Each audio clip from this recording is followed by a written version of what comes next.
L'Ajuntament de Badalona i Forquilla Badalona posen en marxa una campanya de recollida selectiva de l'oli de cuina usat que, si no es recicla correctament i s'aboca per la pica, pot ocasionar greus problemes a la xarxa de clavegueram i també als sistemes de depuració públics.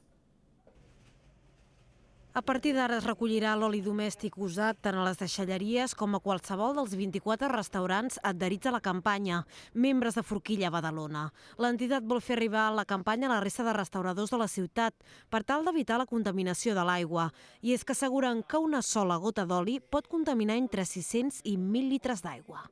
És una iniciativa que volem que tots els restaurants s'adhereixin per donar el màxim de facilitat a qualsevol ciutadà que pugui sortir de casa seva amb el seu mig litre d'oli, un litre d'oli, i que sàpiga que té molts punts de recollida, que sigui realment fàcil, perquè el que en trobàvem ara mateix és que molta gent havia de coincidir amb la deixalleria mòbil, hauria de venir aquí del Poma Morera fins a portar-ho i a vegades per quantitats petitetes no ho feien. Des del consistori recorden a la ciutadania que després de cuinar no s'ha de llançar l'oli sobrant per l'aigüera o pel vàter, sinó guardar-lo en un recipient i reciclar-lo correctament.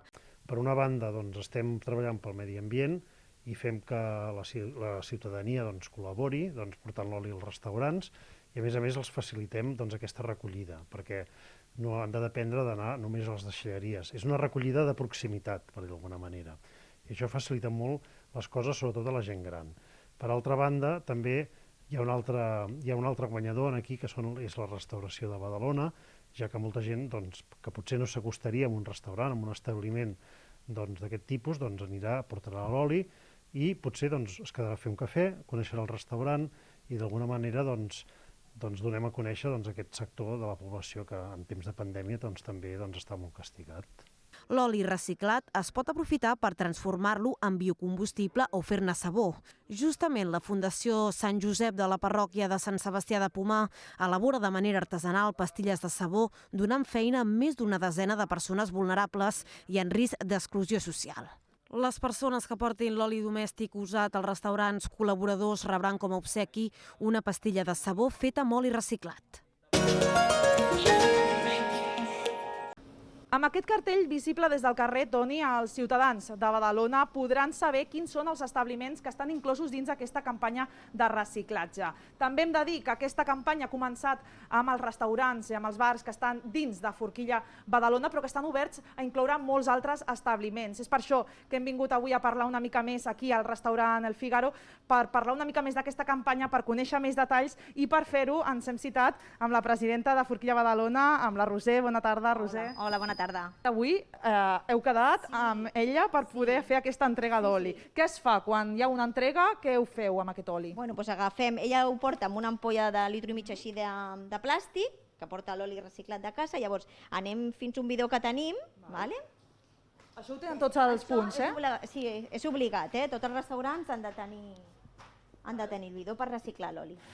Ja veureu que n'hi ha molt, perquè cada vegada que es netegen les fregidores, les paelles, tot, aboquem aquí l'oli, que després ve una empresa, en el cas nostre és l'empresa que ens neteja els filtres de la cuina i s'aporta aquest oli a reciclar, doncs ho porta a la deixalleria, no? En aquest cas, com t'he dit abans, el mossèn d'aquí de la parròquia de Sant Sebastià, amb aquest oli, sosa càustica i moltes més cosetes, fabriquen aquests sabonets, que ho podeu veure aquí, que han quedat supermacos, per regalar a la gent i conscienciar que no poden tirar l'oli ni a la pica ni al lavabo. Et deixem aquí que estiguis buidant aquest oli i mentrestant anirem parlant amb ella, que ha sigut la persona que ha vingut a entregar l'oli. Com et dius? Lola. Lola, bona tarda. Per què has decidit vindre fins a aquest punt d'entrega? Bueno, primero por cercanía y por confianza sobre todo. Y nada, y que porque no soporto echar aceite en la pica ni me da miedo. Ya tuve un par de atascos y por el aceite y vamos, que lo tengo clarísimo, reciclo aceite. Per tant, recomanem que la gent faci aquesta entrega, eh? Sí, muy recomendable, sí, sí. Perfecte, moltes gràcies Lola, moltes gràcies Roser també per explicar-nos els detalls de la campanya. I Toni, hem de dir també que en aquests elements informatius que podreu trobar en els establiments adherits hi ha un QR a la part inferior que redirigeix a la pàgina de l'Ajuntament. Allà podreu trobar molta més informació sobre la campanya i també trobareu els establiments que s'aniran actualitzant per si voleu fer entrega d'aquest oli.